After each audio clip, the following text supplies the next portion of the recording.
Teu microfone tá fechado, Rigo. Oh, que pena. Então, tô dizendo, vou voltar aqui, tô dizendo, então o povo tá seguindo o tempinho certo mesmo, tá dando tudo tranquilo, 9 minutos e 23, tá ótimo, todo mundo respeitando o tempo, então é bom que fica mais cheio pra gente, né, se ver melhor, conversar, trocar as experiências, enfim. Então, depois dessas 4 exposições, né, esses 4 resumos que foram socializados dessas distintas experiências, a gente abre agora para quem quiser fazer alguma pergunta especificamente, né, para algum trabalho, ou, olha, pronto, a Patrícia voltou na hora certa, ó, tudo calculado. Então, a gente abre, né, agora, né, para esse momento. Só antes de abrir assim, vocês ontem, todo mundo conseguiu participar da abertura ontem? Deu para assistir? Eu consegui sim. Legal. Então, a Mônica Molina ali, tudo, né? Então, é pena que tivemos um problema técnico também, tá vendo, Alberto? Problema técnico. Não só os movimentos sociais, mas as instituições de ensino superior do país também. Então, enfim. Mas aí tivemos um problema, né? Com o áudio, né, da professora, né, Jana Cubana, enfim, mas depois socializaram e tivemos um bom tempo de conversa com a professora Mônica Molina, né? Eu, como sou militante da educação do campo, então já conheço a professora há um bom tempo, mas por isso que eu perguntei a vocês se aqui tem gente de várias áreas, né? De vários locais também, mas temos elemento comum, né? Então, esse elemento comum foi justamente compreender um pouco, né, o que eu chamo da pedagogia freiriana, né? Alguns colocam como método, né? Isso aí é um bom debate, né? Fizemos várias conversas sobre isso, mas aí a gente vai, né, expor aqui também, mas a ideia justamente é essa. Então, temos um elemento comum aqui, que somos educadoras populares, né, que vivenciamos, né, que Paulo Freire coloca não só do ponto de vista do discurso, mas nossa praxis, né, do ponto de vista freiriano, na perspectiva da humanização das pessoas. E aí tivemos várias... Eu notei algumas questões aqui, mas eu vou abrir e deixar que as pessoas possam estar socializando o que compreendeu, né, das exposições, o que achou legal, o que achou que se aproxima, né? Será que o MCP tem algo a dialogar com as palheiras? Né? Como é que o movimento de cultura popular, então são várias questões que a gente possa estar, né, juntando aqui essa educação, né, dos jovens e adultos, como é que está sendo feito, enfim. Vamos abrir aqui agora para quem quiser socializar, até mesmo quem expôs e lembrou de algum detalhe, porque 10 minutos é pouco tempo, né? A gente se empolga para falar. Então, vamos abrir aqui esse momento, fica aberto. A Stephanie já está.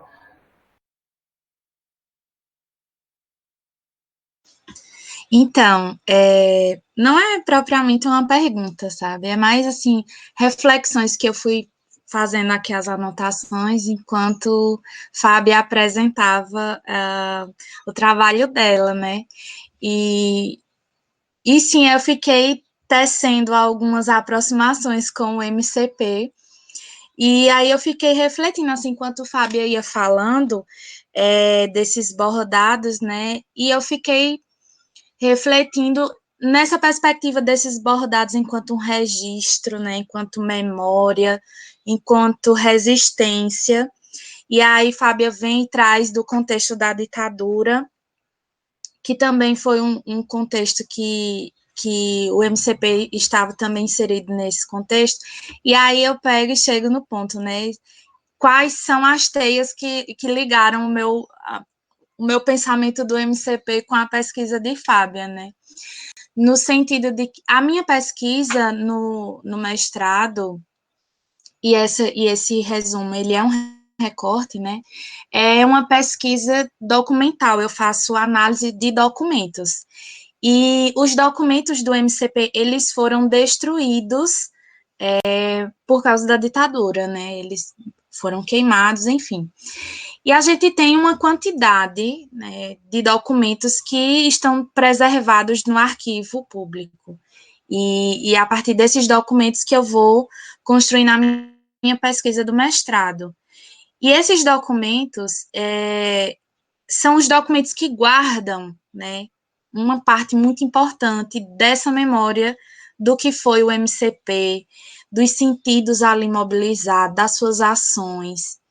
E aí eu fiquei pensando, sabe, que esse bordado são os documentos dessas mulheres, né?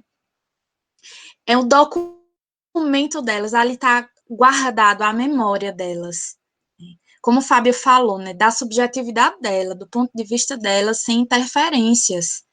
Então, a gente olha para esse bordado, é o documento dessas mulheres. Ali está ali guardado a memória e a resistência, né? Então, quando eu fui para campo, digamos assim, né, buscar incansavelmente esses documentos para tentar fazer esse rememoramento do que foi o MCP, e aí eu chego hoje aqui e fico ouvindo sobre Fábia apresentando, que eu já conhecia particularmente a pesquisa de Fábia, que é minha amiga já de longa data, e aí eu olho para esse bordado como um documento, sabe? E aí a gente percebe a importância da preservação da memória, da importância dessa preservação enquanto resistência, né? Enquanto resistência, nós vamos resistindo, se fortalecendo e tecendo novos caminhos, novas histórias. E aí eu também chego nos comentários que Rigoberto já tinha feito lá desde o início, né? Desse pensar do MCP agora. Vamos pensar como seria o MCP agora, como seria pensar o MCP para esses rumos que a gente